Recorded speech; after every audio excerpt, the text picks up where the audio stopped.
Olá pessoal, aqui novamente para a gente poder discutir mais um tema importante na construção do pensamento gestáltico.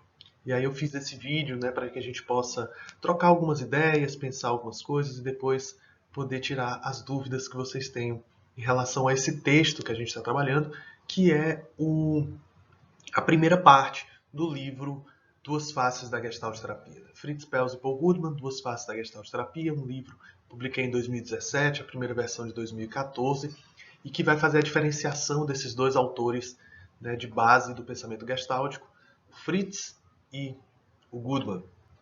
E a gente está justamente agora pensando, as primeiras ideias do Fritz, como que o Fritz Perls, a partir da sua formação psicanalítica, vai ali iniciar a construção do pensamento gestáltico e vai ali produzir algumas ideias que vão ser fundamentais para toda a tradição gestáltica e para as ideias que vão estar nascendo ali com ele. Uma coisa muito importante da gente saber sempre, é a gente lembrar que no início do século XX, o pensamento psicanalítico, principalmente ali na Alemanha, foi um pensamento muito forte, Ele foi um pensamento muito transgressivo, porque ele ia contra, todas as ideias já estabelecidas da psiquiatria clássica, ele rompia com uma série de teses ali digamos assim, da tradição racionalista que a Alemanha tinha, e foi, sem dúvidas, uma revolução dentro da medicina. Então, a maioria esmagadora dos psicoterapeutas que a gente vai encontrar no início do século XX, e até todos esses grandes teóricos europeus que produziram contribuições importantes para a psicoterapia e para a psicanálise, todos eles tinham ali uma formação inicial psicanalítica. Então, o próprio Fritz Perls, mas também Viktor Frankl, mas também Alfred Adler, o Jung, Medard Boss e tantos outros teóricos que vão depois construir suas bases teóricas, tiveram como pontapé inicial o pensamento psicanalítico. Isso porque a psicanálise ela inaugura no campo da medicina 3 pontos fundamentais, extremamente transformadores do pensamento médico tradicional. O primeiro é que talvez a psicanálise tenha sido a primeira forma de se fazer uma terapêutica em que coloca a importância de uma escuta em primeira pessoa. Então, reconhecer de fato o que o paciente tem a dizer e poder pensar, na verdade, que o paciente sabe mais sobre a sua condição, sobre o seu sintoma, do que o médico, foi uma revolução que a psicanálise estabelece na medicina. Até hoje, o pensamento médico parte muito do pressuposto que o médico sabe mais sobre as formas de adoecimento daquele sujeito do que o próprio paciente. E dentro do campo subjetivo, então, o Freud foi o primeiro a colocar o discurso do paciente como algo importante e mais importante do que o saber médico. Então, essa mudança de perspectiva ela foi fundamental para construir o pensamento psicoterapêutico. Então, todas as psicoterapias, de alguma forma, vão beber dessa ideia, vão compreender que esse saber do paciente sobre si, ele é fundamental e ele precisa ser o ponto de partida de qualquer perspectiva terapêutica.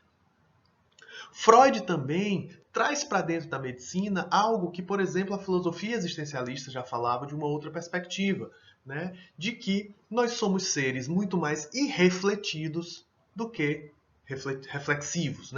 Ou seja, existem muito mais coisas da nossa experiência que são mediadas por aquilo que a gente não sabe do que por aquilo que a gente sabe. Por isso a importância da escuta em primeira pessoa. Justamente para que o sujeito, no ato da fala, descubra algo sobre si que muitas vezes ele não sabia. Mas, na verdade, esse segundo ponto tem muito mais a ver com aquilo que orienta nossas ações. O que orienta nossas ações é muito mais algo de uma dimensão não mediada pela reflexão, que Kierkegaard, de certa forma, já vinha falando, que Nietzsche, de certa forma, já vinha falando, mas Freud traz isso para dentro, Schopenhauer, mas Freud traz isso para dentro da medicina, que era fundamentalmente racionalista, a ideia de que a razão é transparente a si mesma, a ideia de que é possível saber, né, absolutamente tudo, porque a razão não tem limite, e principalmente saber tudo sobre nós mesmos, né, isso é quebrado quando Freud estabelece toda uma discussão sobre os sonhos, toda uma discussão sobre a loucura e sobre outros campos que até então eram, digamos assim, destituídos dentro do pensamento médico. Mas também Freud talvez tenha sido o primeiro a mostrar uma coisa fundamental, né, que rompe também com a medicina clássica. O sintoma, ele não é em si o problema. O sintoma é uma tentativa de solução, ou seja, o sintoma é uma manifestação de uma defesa, de uma capacidade psíquica de se defender de algo pior, né?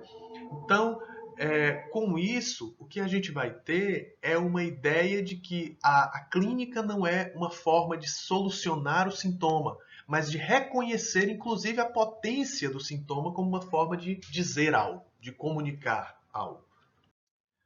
E aí a gente não pode esquecer que o Fritz Perls era psicanalista, né? Então, o Fritz vai ter aí uma perspectiva muito importante, né, de influência enquanto psicanalista. O Fritz, ele foi muito influenciado pela Karen Horney, né, que foi uma psicanalista que depois vai ser muito importante ali pelo movimento culturalista, apesar do Fritz ter uma série de críticas a Karen Horney, mas principalmente Fritz teve uma influência muito grande do pensamento do William Reich.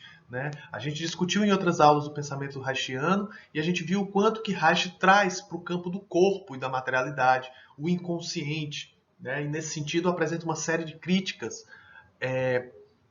a Freud em relação ao entendimento do aspecto metapsicológico. Né? Então, o Fritz tanto vai ter ali uma influência da dimensão culturalista da Karen Horney, no sentido de pensar a cultura, de pensar a neurose como algo que diz respeito a uma cultura neurótica, mas também ele vai ter fortes influências dessa ideia de trazer para o corpo, de trazer para a experiência organísmica, que depois ele vai poder desenvolver mais sobre isso, do pensamento do Reich, né? Mas um fato importante é que o Fritz Perls ele também foi muito influenciado pelo Kurt Goldstein, que foi o criador da perspectiva organísmica e uma das pessoas assim que teve um impacto muito forte em várias outras teorias, inclusive na teoria rogeriana.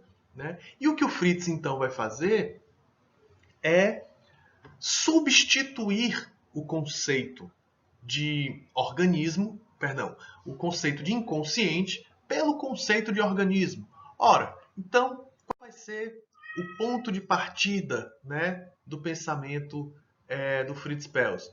Ele escreve um livro chamado Ego, Fome e Agressão, e nesse livro, né, que com muitas contribuições ali da Laura Perls, que era a esposa dele na época, e que eles estavam morando ali na África do Sul, o Fritz ele começa a pensar que essa dimensão irrefletida, essa dimensão inconsciente da nossa experiência é justamente o processo organísmico. Né? Então, essa capacidade intrínseca do organismo de se autorregular, de buscar formas de manutenção, mas também de criação, esse processo que a gente vai encontrar desde as células até as formas mais complexas de vida, no final das contas, essa orientação não deliberada que vai construir a nossa experiência. Então, no Ego, Fome e Agressão, o Fritz vai dizer que o pressuposto básico do campo organismo, ou do campo gestáltico, ou do campo psicanalítico, né, na época ele ainda escrevia sobre psicanálise, deveria ser o organismo. A tentativa constante do organismo de manutenção da sua experiência e de criação perante as formas. Então, a busca por equilíbrio que é própria de todo organismo vivo é essa dimensão irrefletida que vai justamente possibilitar a nossa,